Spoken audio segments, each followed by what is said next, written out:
這條橋就是通往木屐寮甲這個說南172線的主要道路啦吼。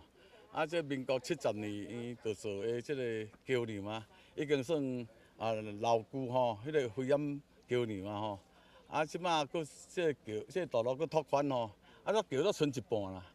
這咱的百姓伫遐出入吼，這遮久啊，灰岩架的，大家攏歡迎吼。位佇咧白河區虎山里仙草埔的霞正橋，濟冬來因為橋體老舊，防洪能力不足，已經過身的前台南市議員張世賢，曾經佇頂一屆市議會第六次定期會提案，要求市府改善霞正橋工程。佇總質詢以及濟屆地方會刊當中，持續對中爭取，希望徹底解決地方當年交通甲風災問題。如今霞正橋順利完工通車，議員蔡玉輝有新的提案，把橋名改號做世賢橋。張世賢議員登記來對地方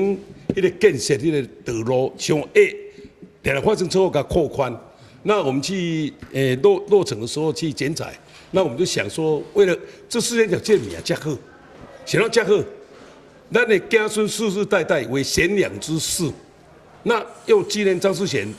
大概質詢，大概提案攏講到這個橋協進橋，那我們就提案說，呢更改為世賢橋，我們保留原協進橋這個名，那上面要增加一個世賢橋，以彰顯咱張世賢議員任內對地方建設經過幾十年的努力，開當地因的所在一個足矮的橋，一個彎道的橋，會當擴寬，沒有